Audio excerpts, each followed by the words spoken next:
Ya, mari kita siapkan hati kita, pikiran kita, tubuh dan jiwa kita. Kita mau masuk dalam ibadat kita. Sebelum itu mari kita berdoa. Bapa kami di surga, pada dalam nama Tuhan Yesus Kristus, terima kasih Tuhan atas penyertaan-Mu, perlindungan-Mu kepada kami. Tuhan telah menyertai kami dari rumah kami masing-masing. Tuhan, hingga Tuhan tibakan kami di tempat ini untuk memuji dan memuliakan nama Tuhan. Kami siap untuk memuji memuliakan Tuhan. Haleluya. Amin. Mari kita siapkan hati kita, pikiran kita, tubuh dan jiwa kita. Kita mau menyembah Tuhan karena Tuhan telah menyertai kita dalam satu minggu ini. Amin Tuhan. Mari kita angkat pujian kita yang pertama. Kita katakan banyak perkara. Banyak perkara yang terdapat ku mengerti. Mengapakah harus terjadi di dalam kehidupan ini? Satu perkara yang ku simpan dalam hati, tiada sesuatu kan terjadi tanpa Allah peduli. Allah mengerti, Allah peduli segala persoalan yang kita hadapi. Takkan pernah dibiarkannya ku bergumul sendiri, sebab Allah peduli. Kita katakan pujian ini dari awal, dan jemaat Tuhan bersama untuk berdiri. Banyak perkara yang terdapat ku mengerti. Mengapakah harus terjadi di dalam kehidupan ini? Satu persatu perkara yang ku simpan dalam hati,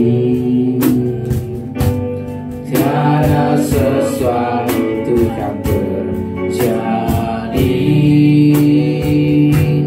tanpa Allah peduli. Allah peduli, Allah mengerti, Allah peduli segala persoalan yang kita hadapi. Takkan pernah dibiarkannya ku bergumul sendiri, sebab Allah mengerti. Allah mengerti, Allah peduli segala persoalan yang kita hadapi. Takkan pernah dibiarkannya ku bergumul sendiri, sebab Allah mengerti.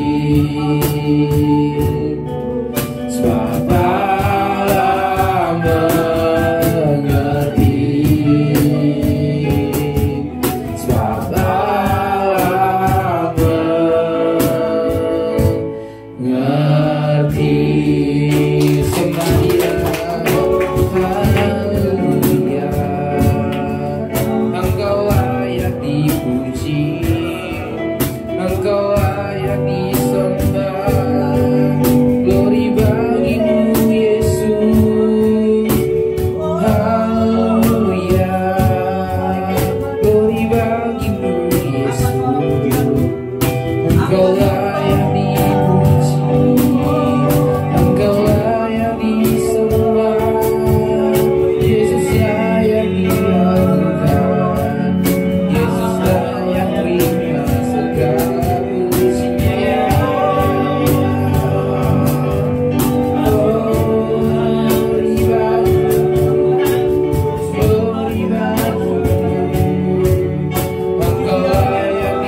tak akan pernah dibiarkannya.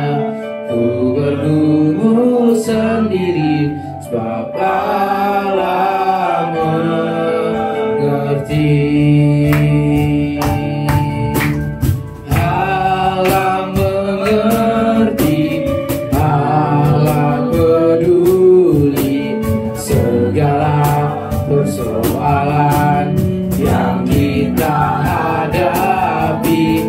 Tak akan pernah dibiarkannya. Ku bergumul sendiri sebab Allah mengerti. Allah mengerti, Allah peduli segala persoalan yang kita hadapi. Tak akan pernah dibiarkannya. Ku bergumul sendiri sebab Allah mengerti. Sebab Allah mengerti, sebab Allah mengerti, sebab Allah mengerti. Terima kasih Tuhan, terima kasih. Waktu saatnya kami memuji, memuliakan nama Tuhan. Yang percaya dan untuk memuji Tuhan, sama-sama kita katakan amin. Shalom. Shalom. Mari kita tos kanan kiri kita kan. Mari kita memuji Tuhan.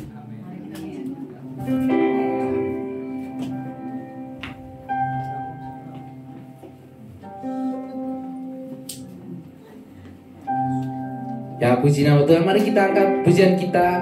Yang pertama kita mau katakan, hari ini hari yang telah dijadikan Tuhan.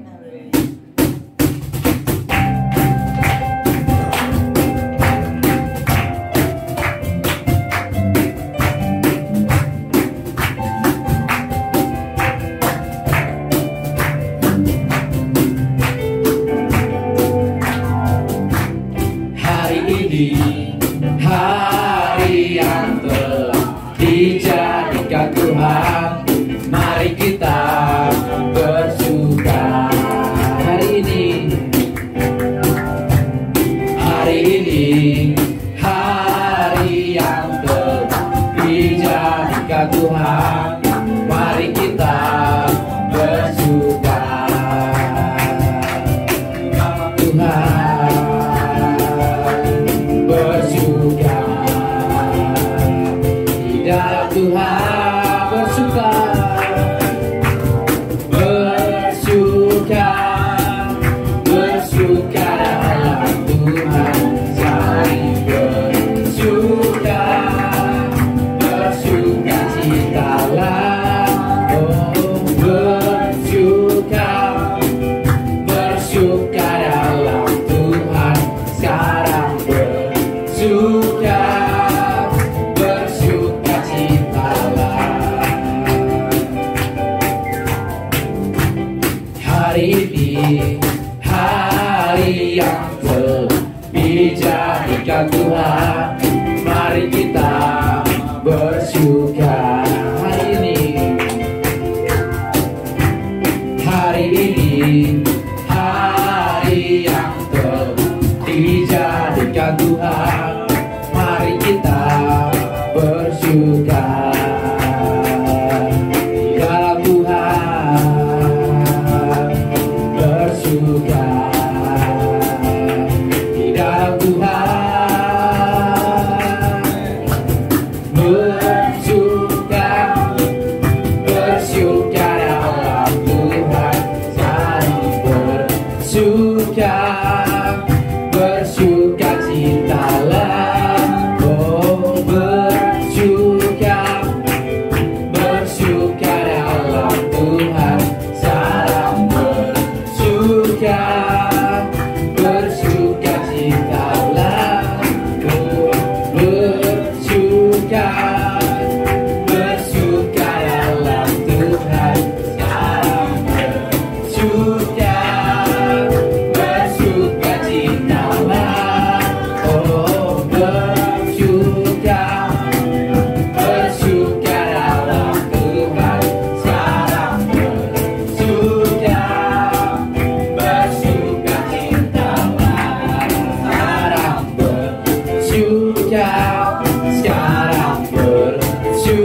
bersuka, sekarang bersuka, bersuka citalah.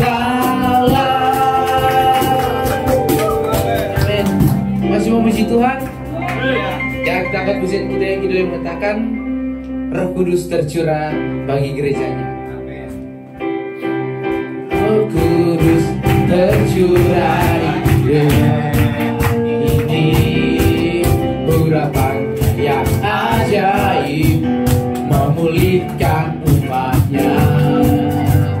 Roh Kudus tercurah bagi gerejanya, memanggil umat miliknya.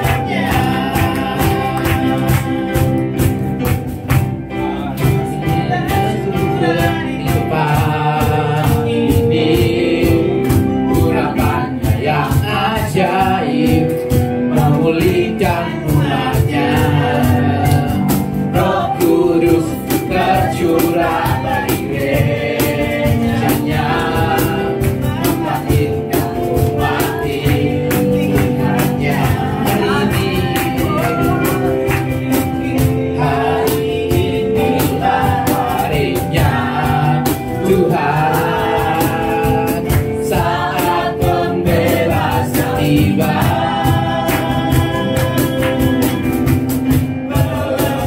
Dosa telah dipadamkan, mari bersorak bagi Dia. Anggur baru tercurah penuh umatnya dengan sukacita. Minyak baru tercurah urapi umatnya, nyata kuasanya. Minggu baru tercurah urapi umatnya dengan sukacita. Minyak baru tercurah urapi umatnya, nyata kuasanya. Nyata kuasanya. Nyata kuasanya. Kita lihat kami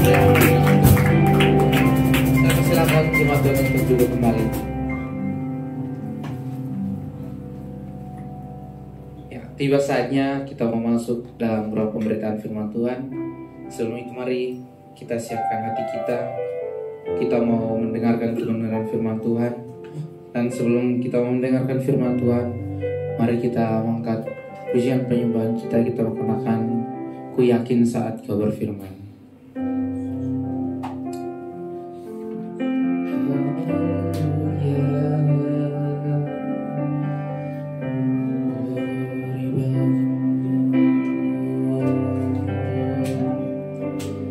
Ku yakin saat Kau berfirman, ku menang saat Kau bertindak. Hidupku hanya ditentukan oleh perkataan-Mu. Ku aman karena Kau menjaga. Ku kuat karena Kau menopang. Hidupku hanya ditentukan oleh kuasa-Mu.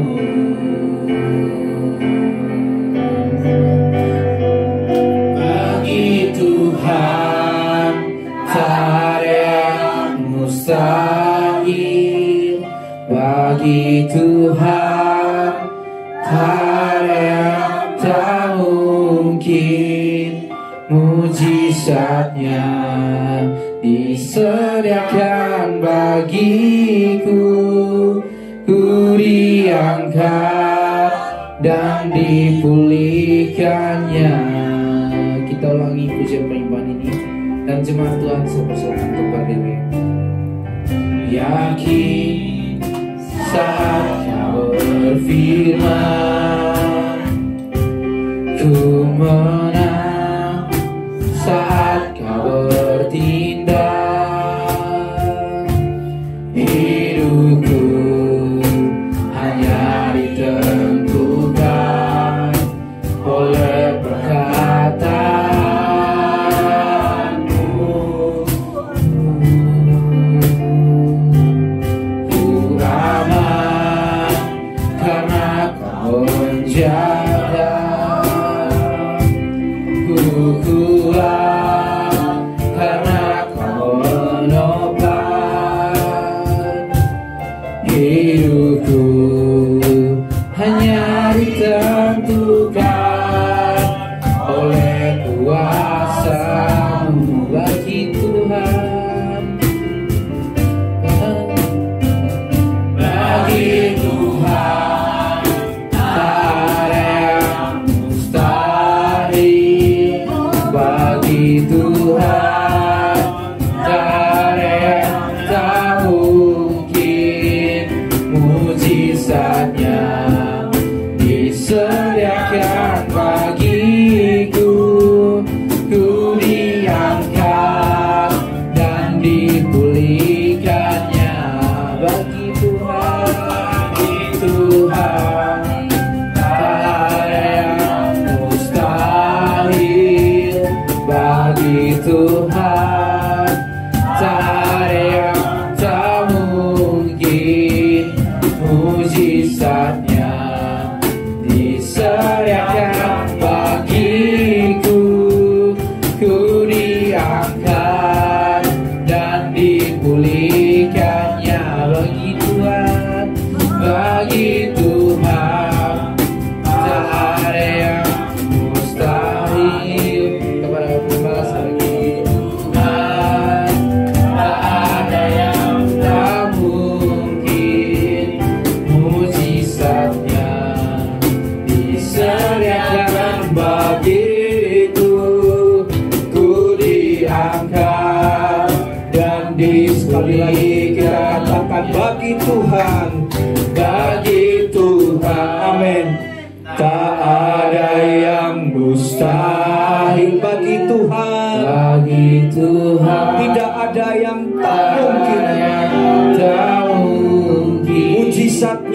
Mujizatnya tersedia bagi setiap kita. Sediakan Bagiku, ku diangkat. Dan sekali lagi katakan dengan iman, bagi Tuhan tidak ada yang mustahil. Tuhan tak ada yang mustahil. Bagi Tuhan tak ada yang tak mungkin. Amin. Kami terima mujizat-Mu Tuhan, diakan bagiku, ku diangkat dan dipulihkannya. Ku diangkat dan dipulihkannya. Ku diangkat dan dipulihkannya.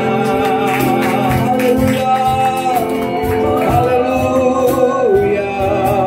Kami percaya bagi-Mu tiada yang mustahil. Bagi Tuhan tidak ada yang tak mungkin. Engkau sanggup Tuhan, Engkau berkuasa. Engkau Tuhan yang dahsyat dan hebat. Kau Tuhan yang ajaib. Kami percaya kuasa-Mu nyata di tengah baik-Mu. Kau bekerja atas umat-Mu.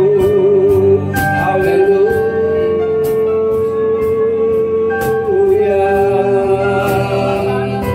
Terpujilah namamu Tuhan.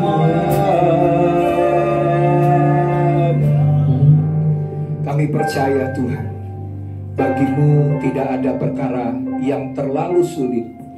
Engkau sanggup melakukan banyak hal yang tidak dapat kami sangka, tidak dapat kami pikirkan. Karena Engkau Tuhan yang dahsyat, Tuhan yang ajaib.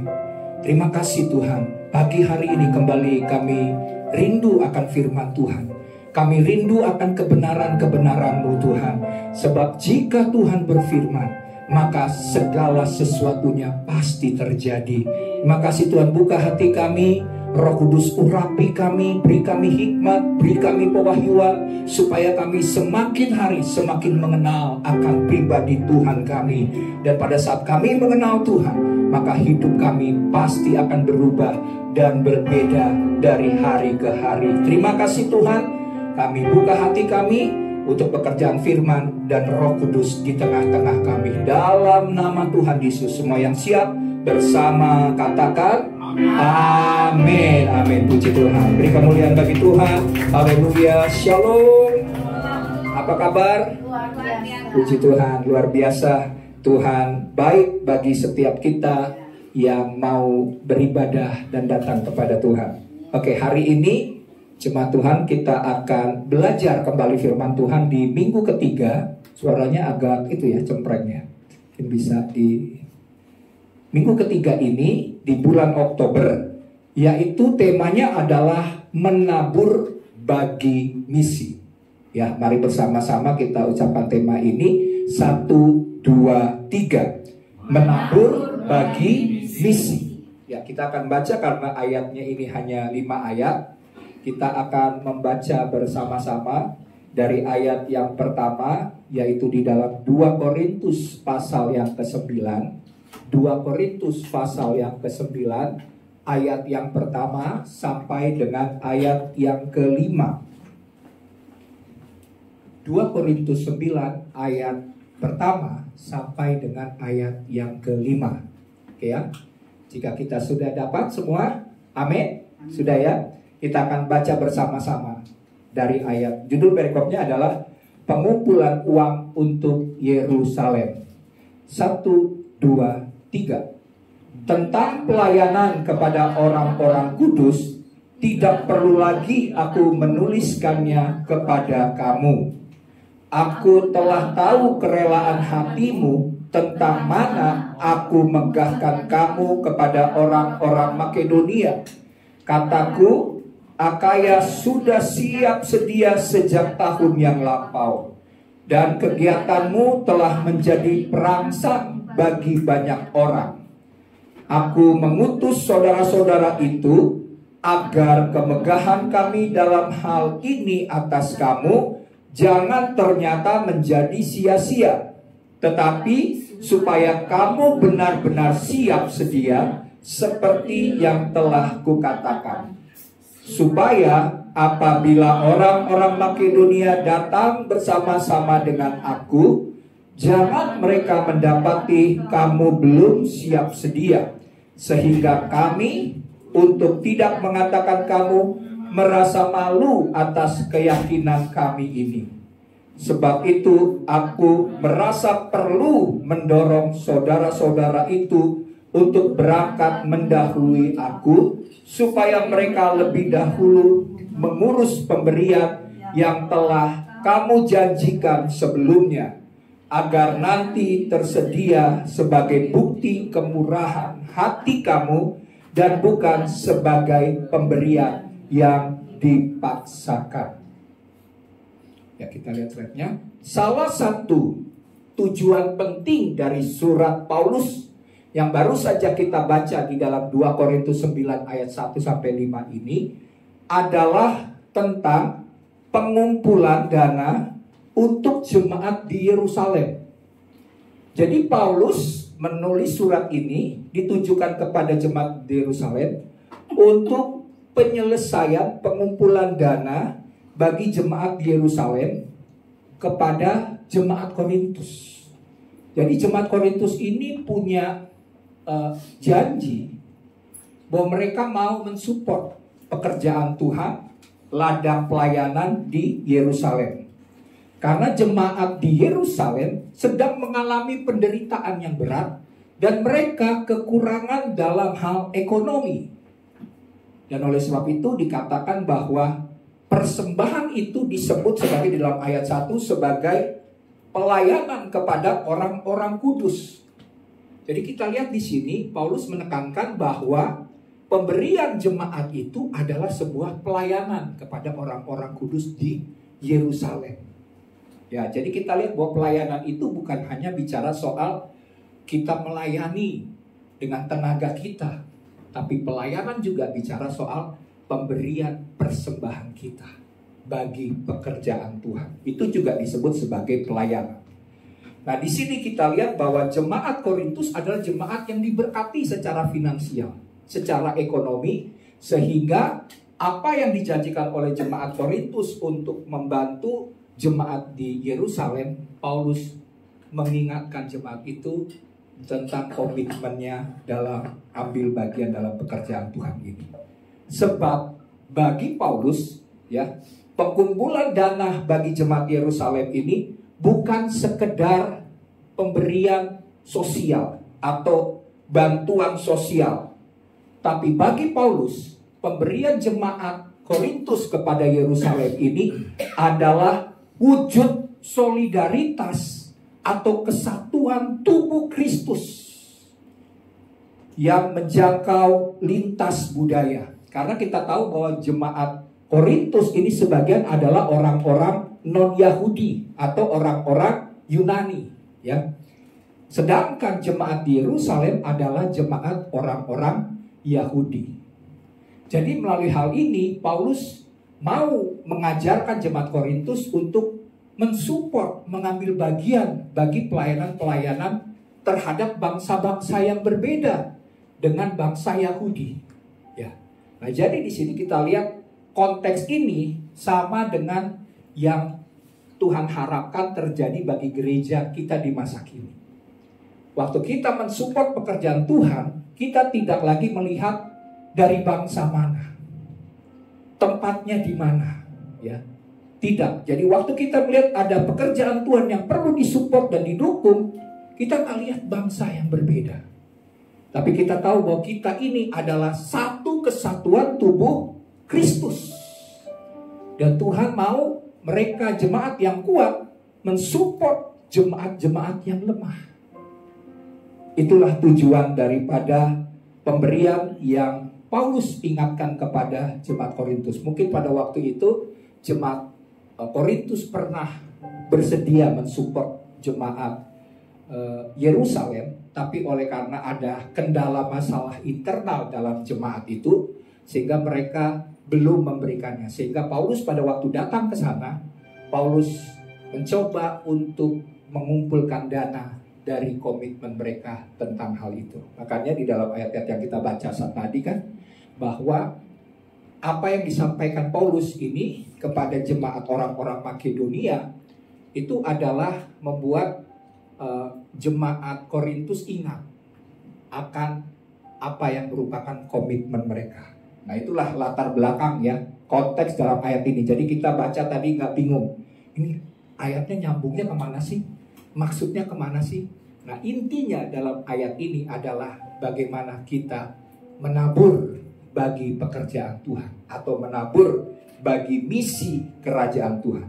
Sebab misi itu bukan hanya tentang orang yang pergi ke ladang pelayanan. Amin.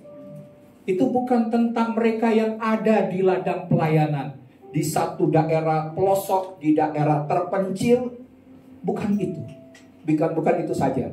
Tetapi misi itu juga tentang orang yang mendukung, baik itu melalui doa, baik itu melalui dana dan pelayanan. Maksudnya pelayanan begini.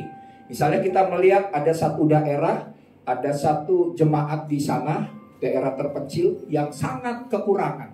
Kita sebagai jemaat di kota yang diberkati oleh Tuhan, kita melakukan pelayanan misi ke desa atau tempat terpencil itu. Supaya apa? Supaya jemaat di sana dikuatkan, hamba Tuhan di sana disupport. Jadi itulah, kalau kita bicara tentang misi, jadi bukan hanya orang yang melakukan pelayanan di tempat itu, tapi kita juga sebagai orang yang mendukung, baik melalui doa, dana, dan pelayanan. Ya, itulah yang dimaksud dengan pelayanan misi. Sebab dengan kata lain, kalau mau saya sederhanakan, misi adalah pelayanan tentang berbagi. Amin. Atau mendukung, mensupport sebuah pelayanan. Itulah yang disebut dengan misi.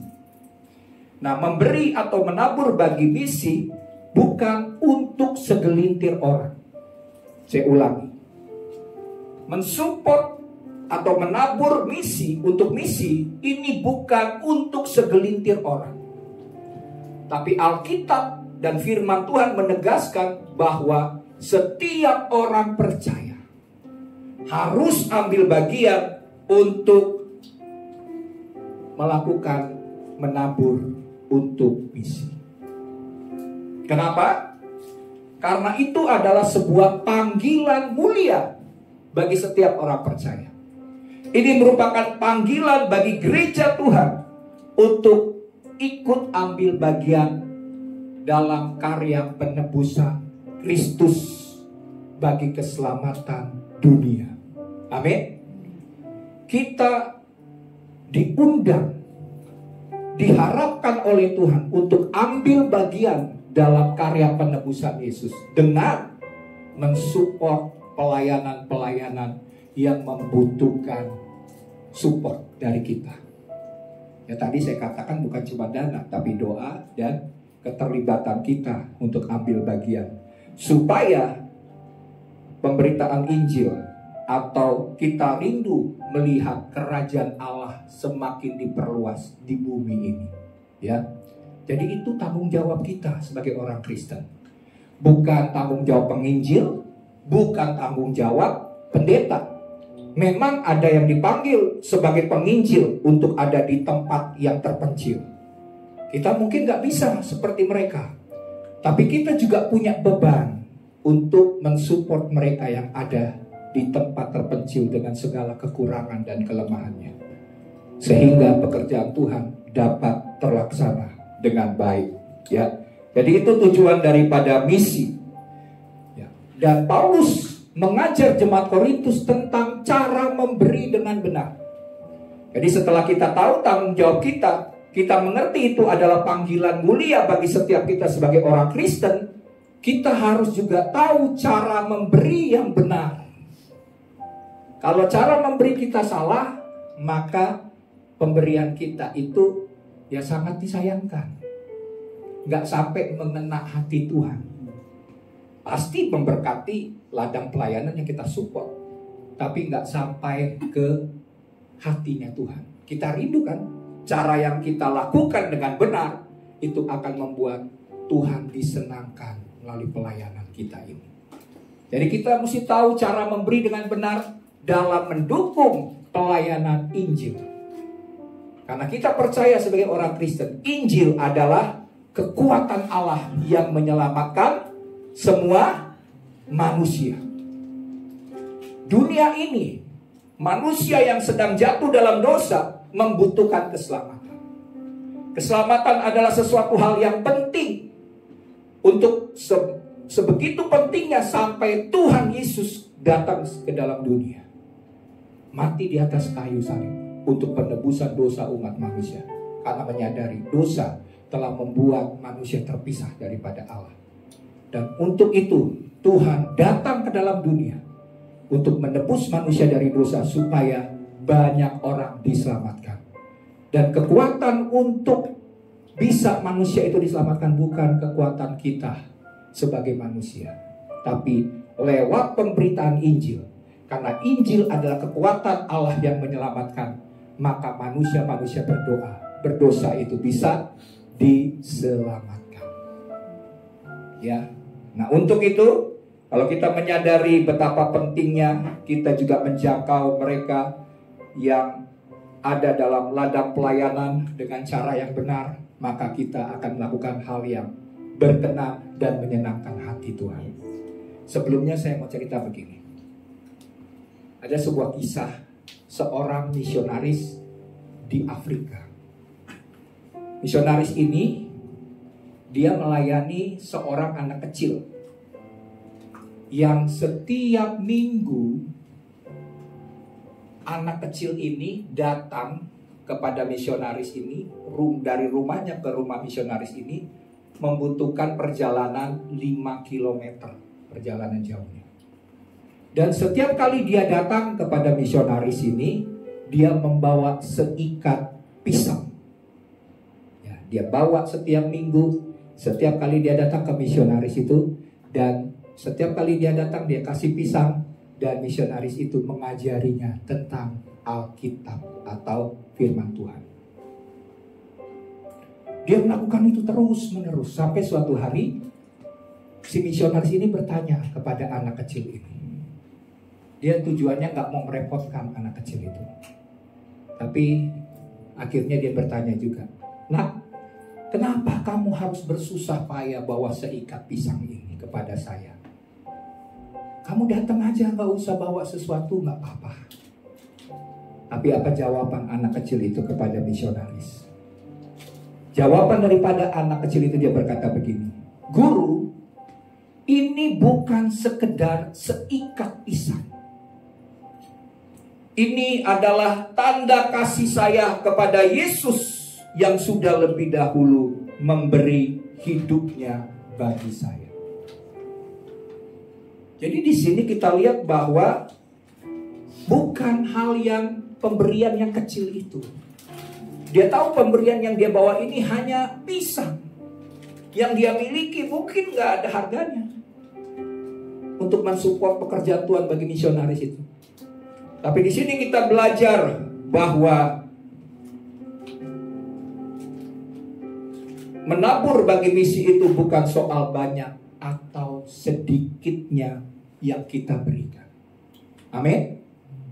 Mau seikat pisang, mau sebiji pisang sekalipun, Tuhan gak lihat berapa besar, berapa banyak yang sudah kita berikan.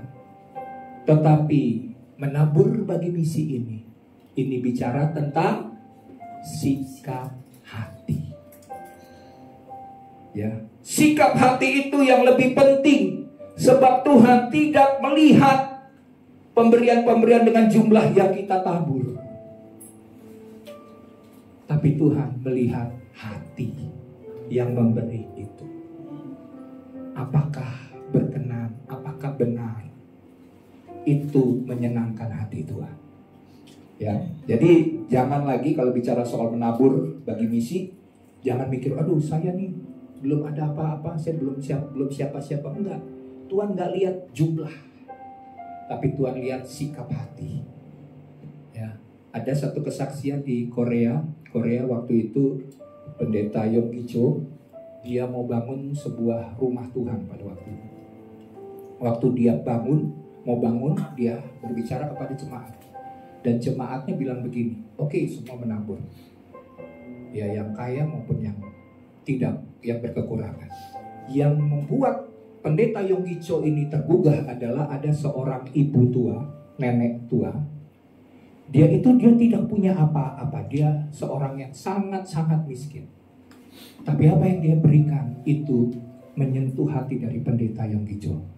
Waktu memberi bagi pembangunan rumah Tuhan, yang dia persembahkan apa? Dia gak punya apa-apa yang berharga.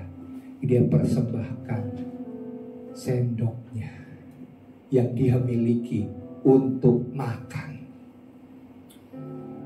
Dia bilang, gak apa-apa saya persembahkan sendok ini, karena tangannya masih bisa untuk makan.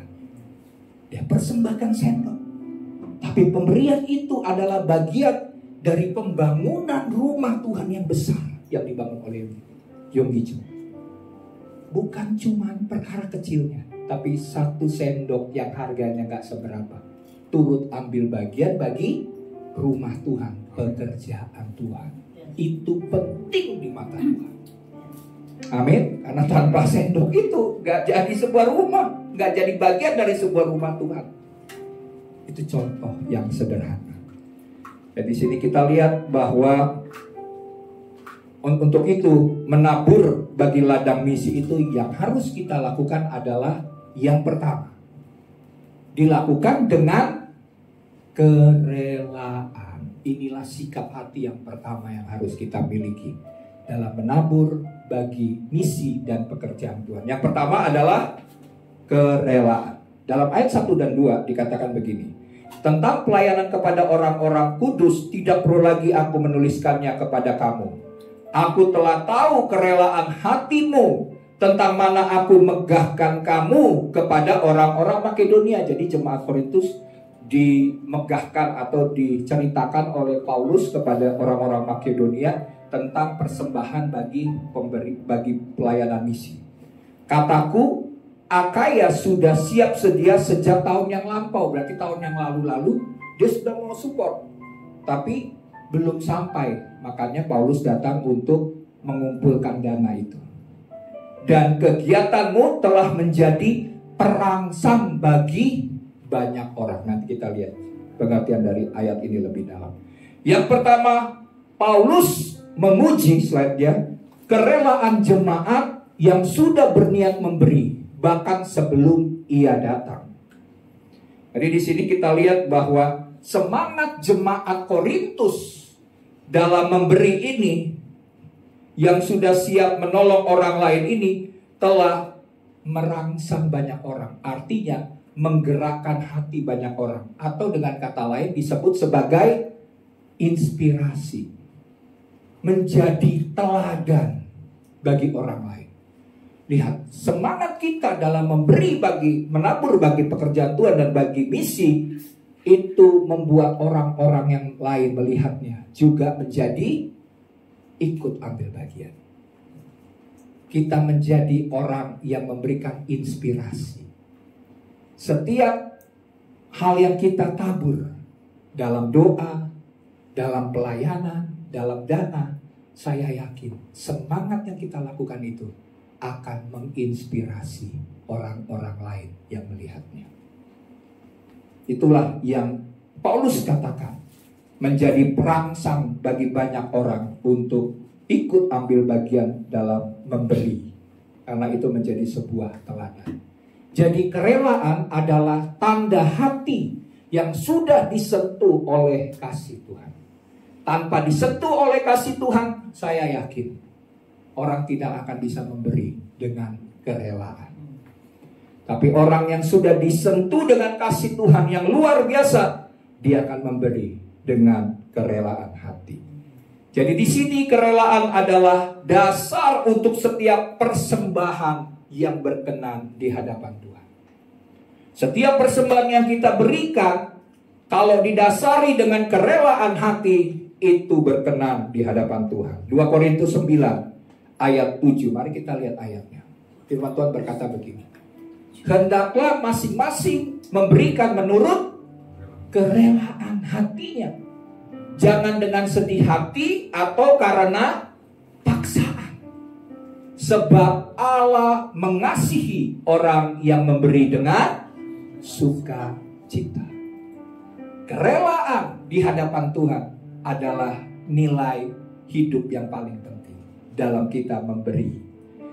Karena tanpa kerelaan, itu persembahan kita adalah persembahan yang biasa.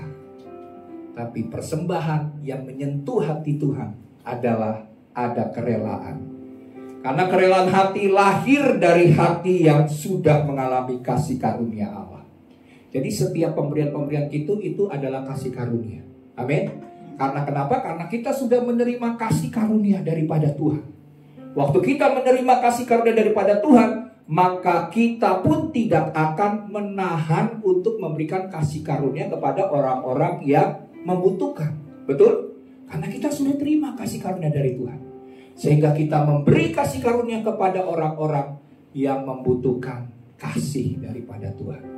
Dan salah satunya pemberian yang kita terima sebagai pemberian kasih karunia daripada Tuhan adalah dengan mensupport, mendukung, memberikan dana, mensupport dalam bentuk dana bagi pelayanan misi.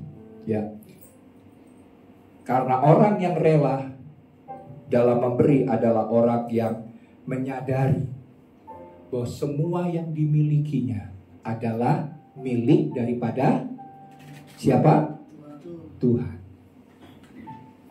Kalau kita tahu hidup kita adalah anugerah, hidup kita adalah kasih karunia, segala berkat-berkat yang kita miliki itu juga adalah pemberian anugerah daripada Tuhan. Segala posisi jabatan, segala hikmat, segala yang kita capai selama ini, semuanya itu adalah anugerah daripada Tuhan.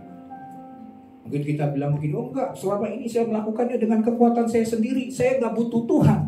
Kalau enggak Tuhan campur tangan, Tuhan tutup aja berkat kita enggak bisa bermegah. Mungkin banyak orang yang belum sadar bahwa itu adalah anugerah Tuhan. Dia merasa bahwa itu adalah kekuatannya sendiri dalam memperoleh kekayaan atau memperoleh berkat Tuhan. Enggak.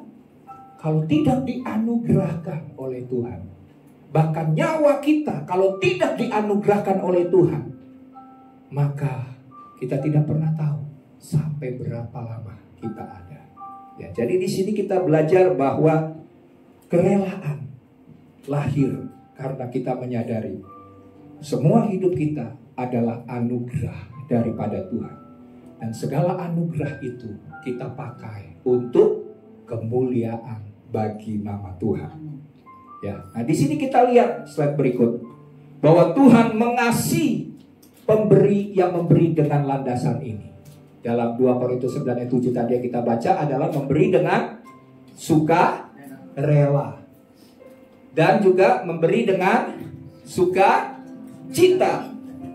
Jadi di sini Tuhan tidak mau waktu kita memberi, jangan memberi dengan sedih hati. Alkitab tadi katakan kan, jangan dengan sedih hati atau karena paksaan. Jadi kalau motivasi kita, landasan kita dalam memberi adalah karena sedih, aduh, paksa sini. Ini sih dorong saya nih, ayo memberi, saya nggak enak, ya udah saya beri aja. Jangan.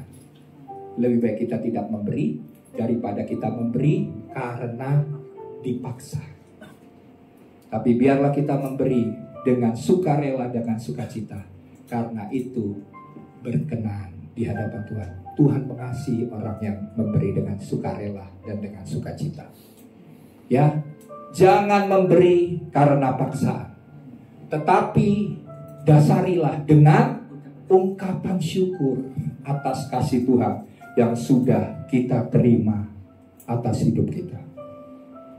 Ada sebuah desa di daerah India Timur. Desa itu adalah disebut desa Mizoram. Pernah dengar desa Mizoram? Ada yang pernah dengar? Belum ya? Saya juga belum pernah ke sana gitu ya. Tapi ada desa di sana itu. Desa ini penduduknya miskin. Sangat miskin. Tapi waktu desa itu dilawat oleh Tuhan, mereka mendengar sebuah pemberitaan Injil, mereka membuat sebuah tradisi lokal dari desa Mizoram. Apa yang mereka lakukan? Mereka mengumpulkan yang mereka sebut dengan istilah segenggam beras. Setiap jemaat sekalipun miskin, mereka memberi dengan segenggam beras. Itu menjadi sebuah tradisi lokal di desa Mizoram. Dan melalui segenggam beras ini mereka menyisikan ini untuk diberikan kepada gereja, dan gereja memberikan untuk pelayanan misi ke seluruh dunia. Dan herannya melalui segenggam beras yang mereka kumpulkan oleh jemaat, setiap hari mereka memberi segenggam beras. Hasilnya adalah desa Mizoram yang kecil, yang miskin ini bisa menjadi desa yang melalui pemberian-pemberian mereka ini menghasilkan jutaan dolar bagi pekerjaan misi di seluruh dunia.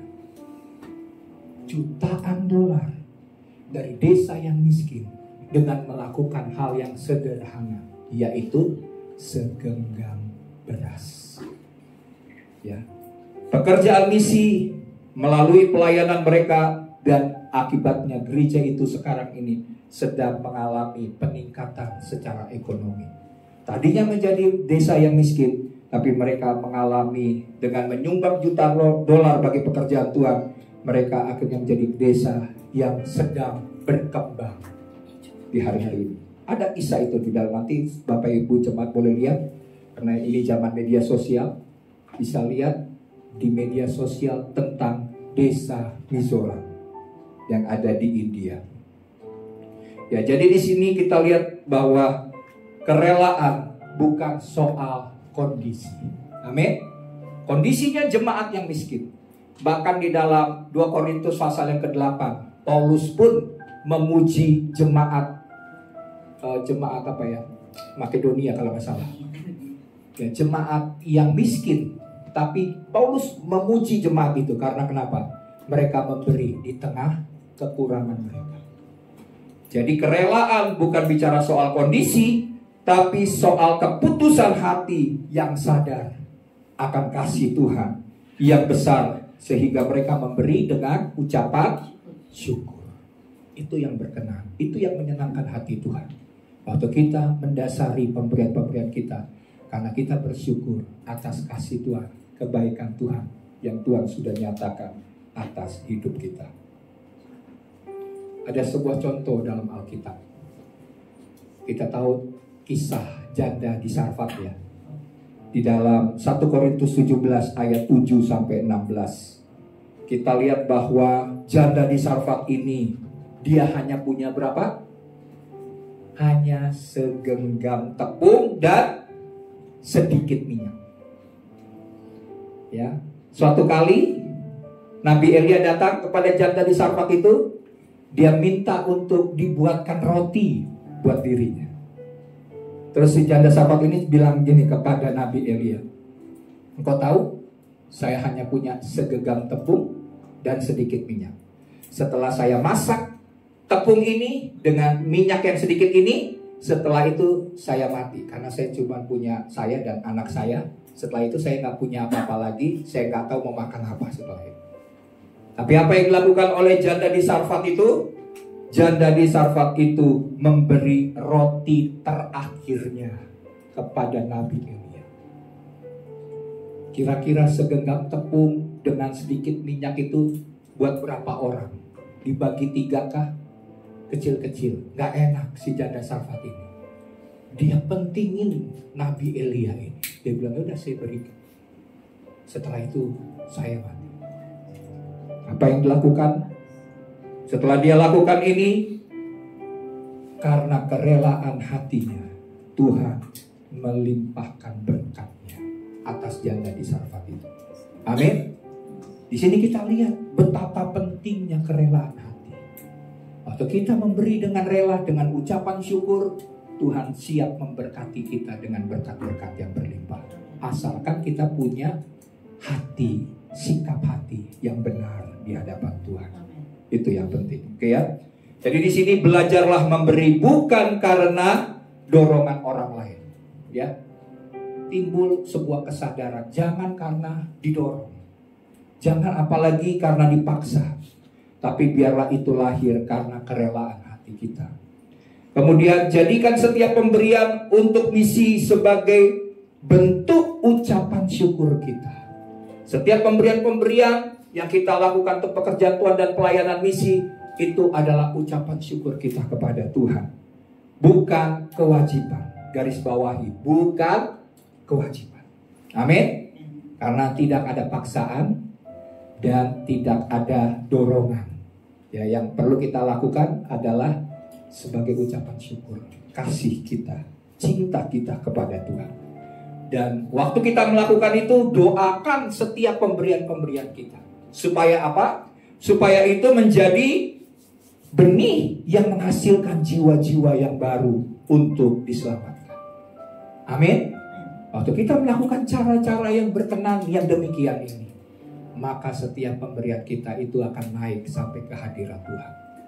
Ya, sama seperti doa daripada Cornelius. Cornelius itu kan bukan orang Kristen awalnya, tapi sedekahnya, doanya, persembahannya kepada orang Yahudi itu naik sampai ke hadirat Tuhan. Dan lewat hal itu seluruh keluarga Cornelius diselamatkan. Amin. Karena kenapa? Semua hal yang dilakukan, kerelaan hati adalah sesuatu hal yang menggetarkan hati Tuhan, yang didasari oleh ucapan syukur kepada Tuhan. Oke, yang kedua. Yang kedua adalah menghindarkan diri dari kemegahan. Di dalam ayat yang ketiga firman Tuhan berkata begini, aku mengutus saudara-saudara itu agar kemegahan kami dalam hal ini atas kamu jangan ternyata menjadi sia-sia, supaya kamu benar-benar siap sedia seperti yang telah kukatakan. Jadi yang kedua adalah salah satu godaan dalam memberi adalah dalam soal motivasi. Motivasi yang lurus, yaitu memberi bukan untuk pamer atau mencari pujian dari manusia. Waktu kita memberi, marilah kita koreksi apakah kita memberi untuk pamer atau untuk mencari pujian manusia. Karena motivasi yang salah itu, yaitu memberi untuk dipuji, akan menghapuskan. Artinya akan menghilangkan nilai rohani dari setiap pemberian kita bagi pekerjaan Tuhan. Saya ulangi. Kalau motivasi kita salah dalam memberi, itu akan menghilangkan nilai rohani yang sudah kita tabur bagi pekerjaan Tuhan. Percuma. Lebih baik kita punya nilai di hadapan Tuhan daripada kita kehilangan nilai di hadapan Tuhan waktu kita memberi dengan motivasi yang salah. Kita harus punya motivasi yang benar dalam memberi. Ya. Tuhan tidak melihat jumlah yang besar, tapi hati yang bersih. Ini yang perlu kita pelajari dan kita pelajari dalam Matius 6. Mari kita lihat Matius 6 ayat 3 sampai 4. Matius 6 ayat 3 sampai 4. Matius 6 ayat 3 sampai 4. Ya. Tetapi jika engkau memberi sedekah, janganlah diketahui tangan kirimu apa yang diperbuat tangan kananmu. Terus, hendaklah sedekahmu itu diberikan dengan tersembunyi, maka Bapamu yang melihat tersembunyi akan membalasnya kepadamu. Ini bicara soal motivasi hati. Waktu kita memberi, bahkan dikatakan diberikan sebuah contoh. Kalau tangan kanan memberi, tangan kiri kalau bisa nggak tahu, ya kan? Supaya apa? Supaya tuh kita memberi dengan yang tersembunyi, Tuhan juga akan melihat yang tersembunyi itu, dan itu berkenan. Dengan kata lain, itu adalah bicara soal pemberian yang dengan hati yang tulus, ya, bukan untuk motivasi yang salah, untuk pamer atau untuk pujian kepada manusia. Di era media sosial di zaman sekarang ini, mungkin kita sering lihat ya, ada orang-orang yang membantu, ada orang-orang yang mensupport seorang yang mungkin miskin, tapi tujuannya untuk apa? Direkam, pamer, diposting. Ya, setiap hari melakukan perbuatan-perbuatan menolong orang-orang miskin. Tapi tujuannya apa? Supaya dilihat oleh manusia, direkam, ditonton oleh makin banyak orang, supaya makin banyak followers, makin banyak netizen yang memberikan like. Wah, hebat nih, nih orang benar-benar hatinya buat orang miskin. Ya, dia dapat upahnya, tapi hanya sampai di bumi. Tuhan mau waktu kita memberi, makanya Tuhan memberikan, mengingatkan kepada orang Kristen, orang percaya, murid-muridnya adalah berilah tanpa diketahui. Karena waktu kita tidak diketahui oleh orang lain, yang melihat siapa? Tuhan. Orang lain gak pernah tahu, orang lain gak pernah lihat. Tapi kalau Tuhan yang melihat, Tuhan yang memberkati kita lebih daripada pujian manusia yang sementara dan terbatas. Karena kenapa? Manusia itu gampang lupa, betul kan? Pemberian-pemberian yang kita lakukan, pemberian yang baik, kita tolong orang, sebentar aja dia ingat. Besok Ya, kita buat kesalahan kecil aja, mereka lupa. Mereka bisa menganggap 1000 kebaikan yang kita lakukan hanya karena satu kita mungkin lupa diingat. Itulah manusia. Tapi kalau Tuhan, setiap pemberian kita di hadapan Tuhan dengan hati, sikap hati yang tulus dan benar, Tuhan perhitungkan. Dan Tuhan pasti memberkati, mengasihi, kata firman Tuhan, orang-orang yang memberi dengan benar. Ya. Nah, kisah juga Ananias dan Safira, pernah tahu ya? Kisah Ananias dan Safira dalam Kisah 5 ayat 1-11. Mereka itu menjual tanah. Tanah yang mereka miliki mereka jual. Setelah mereka jual, mereka menyerahkan semuanya supaya terlihat hebat di hadapan jemaat. Tetapi ternyata nggak diserahkan semuanya, hanya diberikan separuh. Tapi mereka mengaku ini diberikan hasil penjualan tanah semua, mereka persembahkan untuk pekerjaan Tuhan. Di hadapan jemaat mereka bersaksi demikian. Padahal itu adalah dusta, kebohongan, kemunafikan. Dan apa yang terjadi? Keduanya, persembahannya ditolak oleh Tuhan. Bahkan Alkitab katakan nyawanya juga terhilang, melayang. Karena kenapa? Karena memberi dalam kemunafikan, tidak sungguh-sungguh tulus. Kalau memang memberi separuh-separuh, kalau memberi sepenuhnya, ya beri benar sepenuhnya, begitu ya. Jadi itu adalah contoh dalam Alkitab bahwa Tuhan akhirnya menghukum dosa kemunafikan dan kesombongan mereka. Jadi di sini kita lihat slide-nya, Yesus mengajarkan memberi secara tersembunyi agar hanya Bapa yang melihat dan memuliakan nama Tuhan saja. Jadi Paulus mengingatkan jemaat agar memberi dengan rendah hati, bukan untuk dipuji oleh manusia.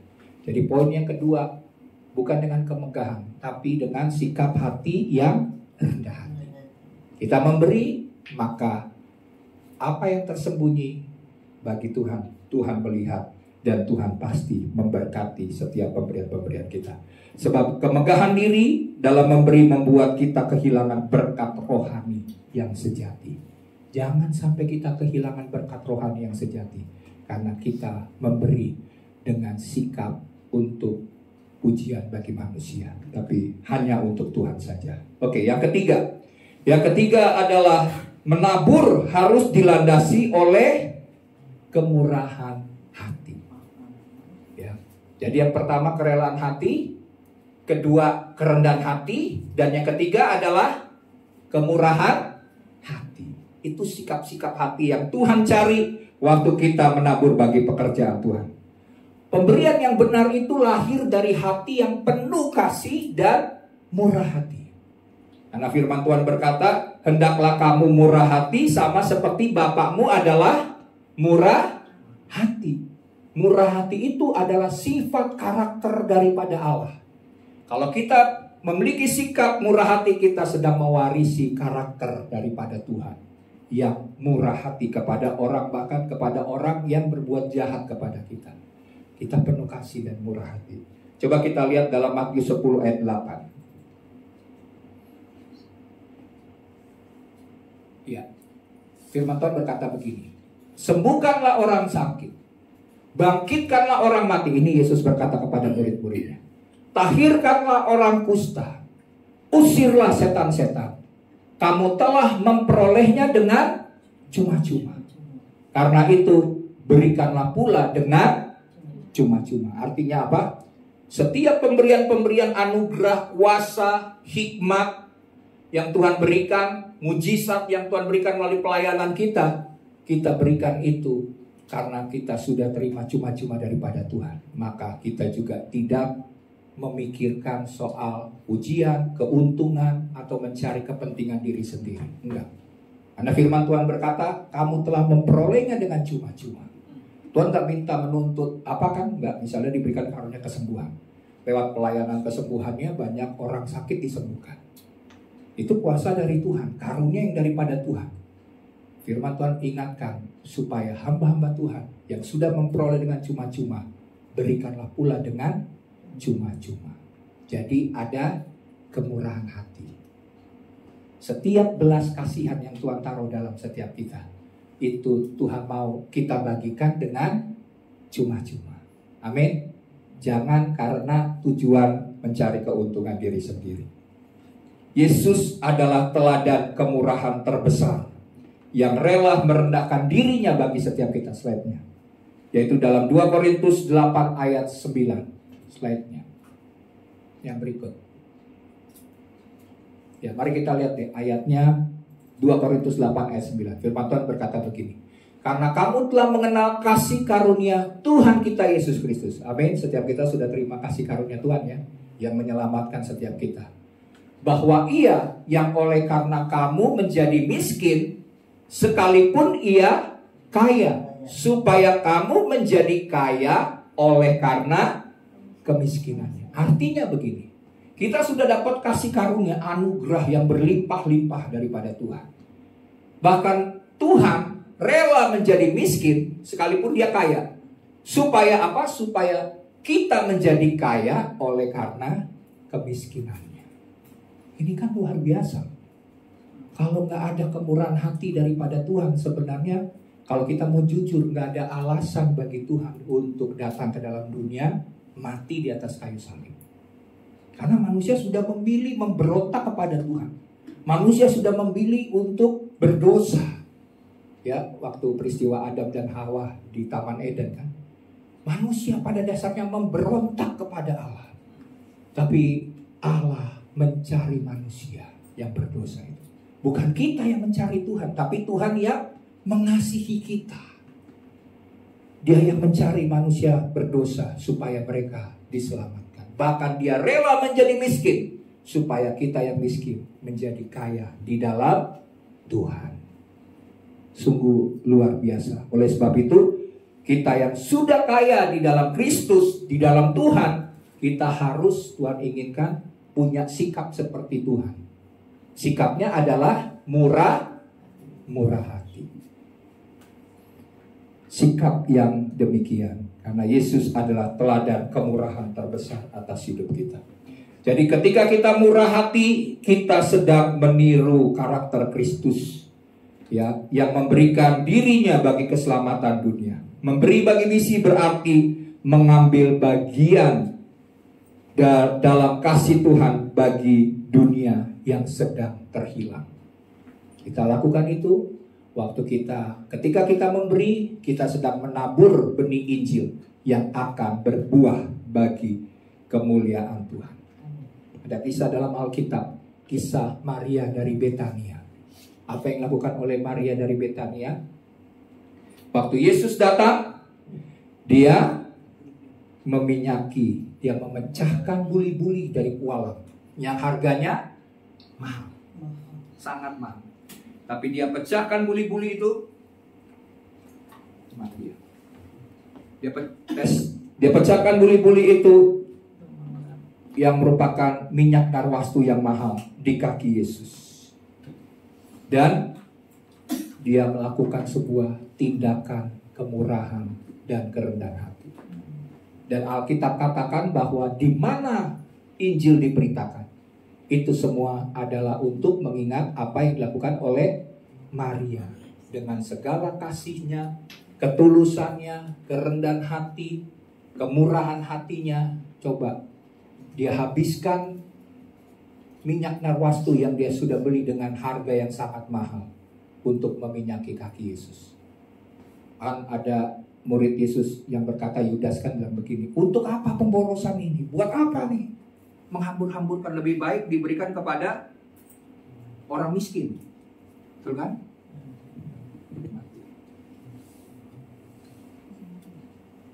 Tes. Oke. Lebih baik diberikan kepada orang miskin. Tapi Tuhan berkata, Dia melakukan yang terbaik. Dan setiap di mana Injil diberitakan adalah untuk mengingat apa yang dilakukan Maria terhadap Yesus. Jadi ketika kita memberi, kita sedang menabur benih Injil bagi kemuliaan nama Tuhan. Ya. Jadi di sini ketika kita menabur bagi misi, kita sedang mengambil bagian dalam pekerjaan Tuhan yang besar untuk menyelamatkan dunia. ini sebuah panggilan yang sangat mulia. Kita tahu pekerjaan Tuhan membutuhkan support dari anak-anak Tuhan. Marilah kita menjadi orang-orang yang memberi dalam kasih karunia daripada Tuhan. Jadi mari jadikan kemurahan hati sebagai gaya hidup. Amin. Gaya hidup rohani kita adalah kita harus punya sikap murah hati. Orang yang murah hati berarti nggak pelit, tapi dia punya belas kasihan, menolong orang-orang. Ketika memberi, ingatlah bahwa kita sedang Tuhan. Yang kita lakukan dalam memberi tidak pernah sia-sia, karena itu adalah sebuah benih yang kekal. Kita bisa memberi untuk sesuatu yang, bahkan kita bisa membeli sesuatu yang sementara. Tapi hal-hal yang kekal, kalau kita lewatkan, ini adalah sesuatu hal yang sangat disayangkan. Jadi gunakanlah berkat Tuhan untuk menabur bagi perluasan Injil sebagai buah yang kekal, bukan untuk kepentingan diri kita. Adalah kesempatan ilahi. Amin. Itu adalah sebuah kesempatan. Kita tidak pernah tahu kapan kesempatan itu lagi datang. Karena kesempatan kadang-kadang tidak datang 2 kali. Waktu kita tahu ini adalah kesempatan yang Tuhan beri untuk setiap kita, mari kita lakukan, bukan menjadi sebuah beban. Karena Tuhan gak pernah membuat kita terbeban, membuat kita terpaksa, membuat kita, Tuhan mau kita melakukannya dengan pertama apa? Relaan hati, terus tulus dalam kerendahan hati, dan dengan sikap yang murah hati. Itu adalah sebuah hal yang menjadi persembahan yang berkenan dan menyenangkan hati Tuhan. Ya. Amin. Jadi mari jemaat Tuhan mulai mengerti hal ini. Setiap ada pekerjaan Tuhan yang perlu disupport misalnya, jangan kita melihat itu karena paksaan dari Tuhan. Enggak. Untuk membantu Tuhan. Enggak. Tuhan enggak perlu dibantu oleh kita. Tapi waktu kita memberi itu adalah kesempatan. Amin. Ambil bagian dalam perluasan kerajaan Allah. Sikap hatinya juga harus benar. Ya, kalau jadi gak pernah ya gereja memaksa. Jangan, kalau gereja sampai memaksa, kita melakukan karena terpaksa, enggak apa-apa, tidak memberi. Amin. Karena Tuhan melihat sikap hati yang benar waktu memberi. Nah, terakhir saya akan tutup begini. Kalau kita bersyukur ya di Indonesia ya, kita aman walaupun banyak daerah-daerah beberapa tempat dipersekusi dalam ibadah. Tapi kita lihat baru-baru ini peristiwa di Nigeria. Tuh lihat, di Nigeria apa yang terjadi? Banyak orang Kristen yang dikejar-kejar, dibunuh oleh karena iman percaya mereka kepada Tuhan. Nah, untuk itulah kita sebagai gereja Tuhan juga harus ambil bagian di dalam, tadi katakan misi itu bicara soal bukan hanya dana, bukan hanya pelayanan. Mungkin kita nggak bisa pergi ke Nigeria saat sekarang ini. Yang kita bisa lakukan adalah doa. Itu juga sebuah taburan benih yang kekal. Karena doa adalah sesuatu hal yang berkenan di hati Tuhan. Kita sedang menabur benih yang kekal lewat doa. Kita percaya jemaat yang ada di Nigeria yang sedang dikejar-kejar, sedang dibunuh, itu dikuatkan imannya lewat doa-doa orang Kristen di seluruh dunia. Anak kita ini adalah satu kesatuan tubuh Kristus. Hal yang dialami oleh jemaat di Nigeria, semestinya juga kita sebagai orang Kristen di Indonesia turut merasakan penderitaan mereka. Itulah artinya kesatuan tubuh Kristus. Yesus sebagai kepala, kita adalah anggota-anggota tubuhnya. Jadi kita nanti akan berdoa sebentar untuk Nigeria. Amin. Dan mungkin bagi negara-negara yang sedang ditekan karena mereka memberitakan Injil, kita bersyukur Indonesia nggak sampai seperti yang dialami oleh Nigeria. Tapi kita tidak tahu. Tapi kalau kita tidak berjaga-jaga, kita tidak berdoa bagi keamanan bangsa dan negeri kita, kita juga tidak luput dari aniaya. Ya, jadi semakin banyak orang berdoa supaya sungguh-sungguh anak-anak Tuhan mengalami hidup yang berkenan di hadapan Tuhan, maka kita pasti akan diluputkan dari hal-hal yang jahat. Tapi kalau kita sudah nyaman dengan kekristenan kita, suatu saat kita bisa mengalami aniaya. Karena aniaya itu membuat kita makin dekat dengan Tuhan. Kadang-kadang Tuhan pakai cara mengizinkan aniaya terjadi. Supaya apa? Supaya orang sungguh-sungguh cari Tuhan.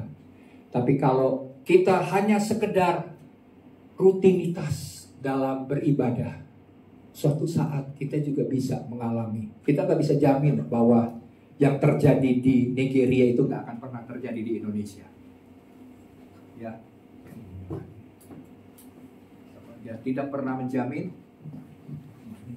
Makanya tidak pernah menjamin. Amin, betul nggak? Oh, ragu-ragu nih, takut ya.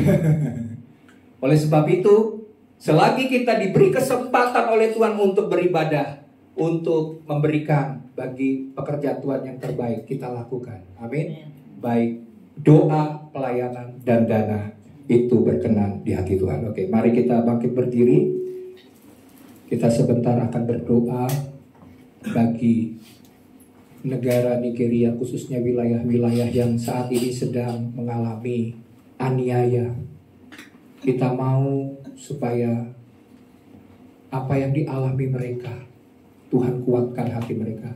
Kita bersyukur jika di Indonesia mungkin tidak mengalami penderitaan seberat yang di sana.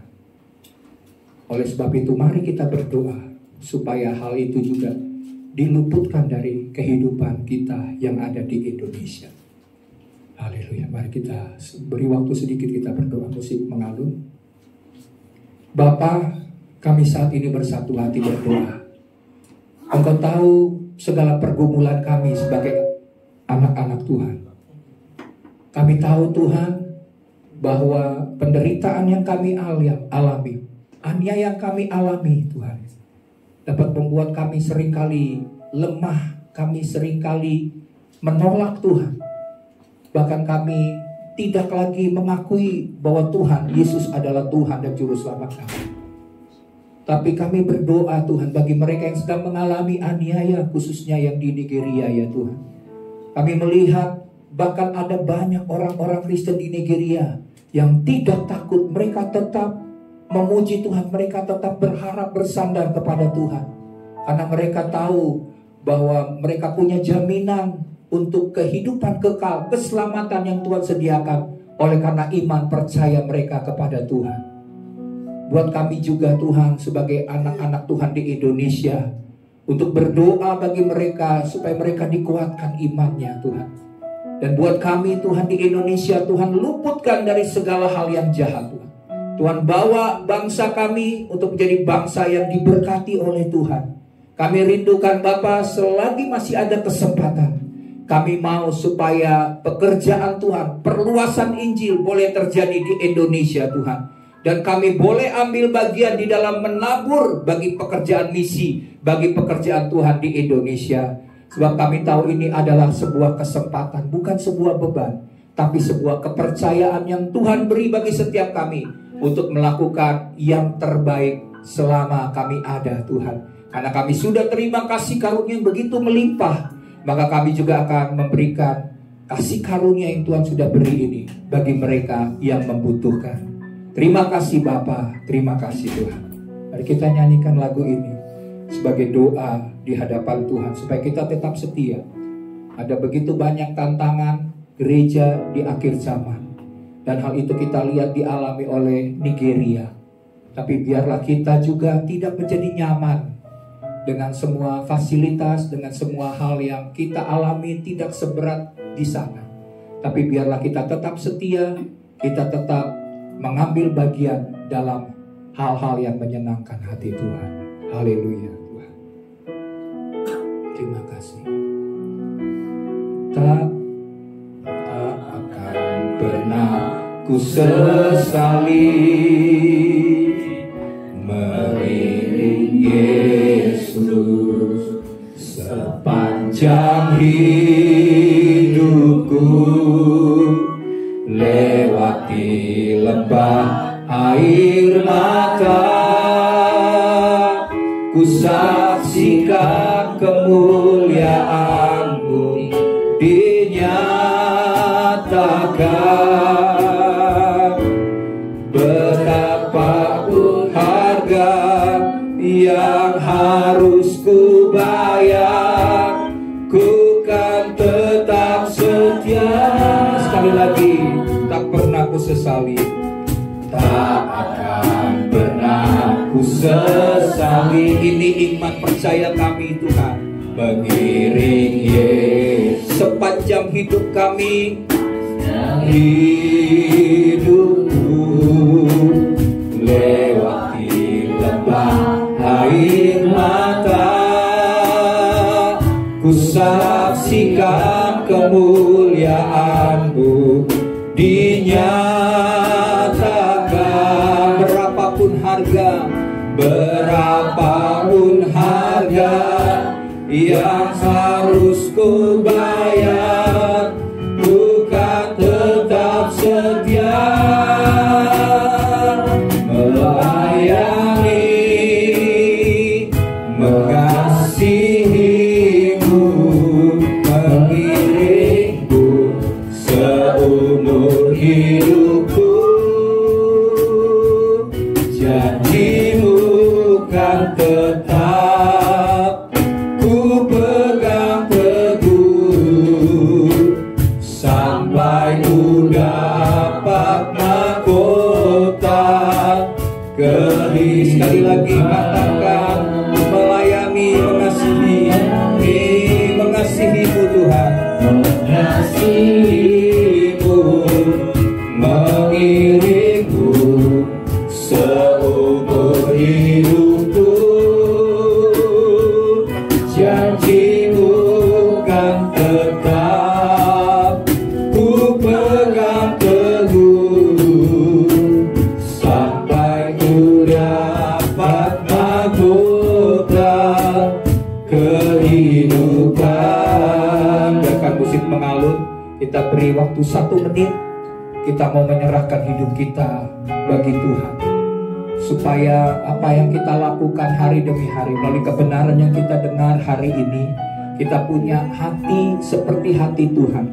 Misi adalah hati Tuhan. Kita mau terbeban untuk melihat jiwa-jiwa yang terhilang supaya diselamatkan. Dan itu membutuhkan taburan-taburan dari kita, baik taburan dalam pelayanan, taburan dalam doa, taburan dalam dana, dan segala hal yang dapat kita lakukan untuk perluasan Injil, untuk perluasan kerajaan Allah, supaya melalui hidup kita, kita boleh menyatakan terang Tuhan, kita menjadi garam bagi dunia, dan kita boleh menjadi berkat bagi mereka-mereka yang membutuhkan. Terima kasih Tuhan buat kepercayaan yang Tuhan beri. Engkau memanggil kami sebagai gereja Tuhan untuk bersinar di tengah kegelapan. Buat kami semakin bersinar Tuhan. Dan hari ini kami semakin menyadari dalam menabur bagi misi Tuhan, kami punya sikap hati yang rela. Kami harus punya sikap hati yang rendah hati. Dan kami harus Tuhan memiliki kemurahan hati, sama seperti Bapa, sama seperti Kristus yang murah hati. Terima kasih Bapa, terima kasih Tuhan. Ini seluruh hidup kami, pakai kami menjadi alat bagi kerajaan-Mu. Sampai kami setia Tuhan di akhir zaman ini. Kami mau tetap setia, dan kami akan memperoleh janji, yaitu mahkota kehidupan yang tersedia bagi setiap kami. Terima kasih Tuhan, terima kasih Bapa. Melayani, terima kasih. Mengasihi-Mu, mengiring-Mu seumur hidupku. Janji-Mu kan tetap ku pegang teguh sampai ku dapat mahkota kehidupan.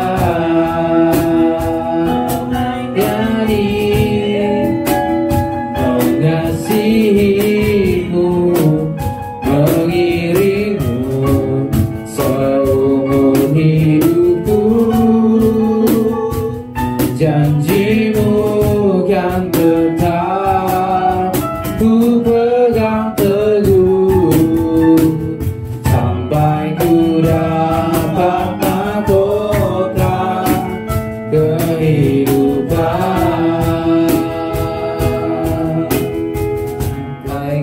dapat mahkota kehidupan, baik ku dapat mahkota kehidupan.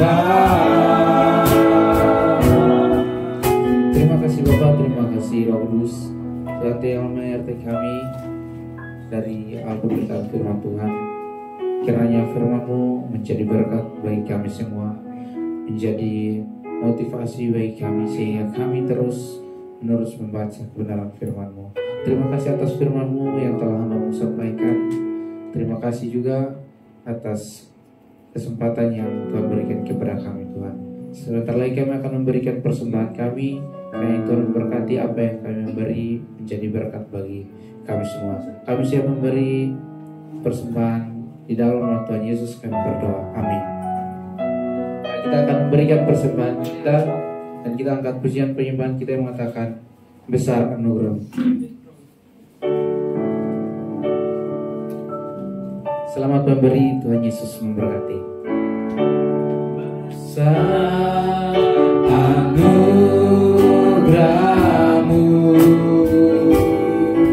melimpah kasih-Mu, semakin hari semakin bertambah besar anugerah-Mu, besar anugerah-Mu melimpah kasih-Mu, semakin hari semakin bertambah besar anugerah-Mu. Saya sebut sama Tuhan untuk berdiri. Besar anugerah-Mu melimpah kasih-Mu, semakin hari semakin bertambah besar anugerah-Mu, semakin hari semakin bertambah besar anugerah-Mu. Doa berkat kepada hari semakin bertambah besar anugerah-Mu.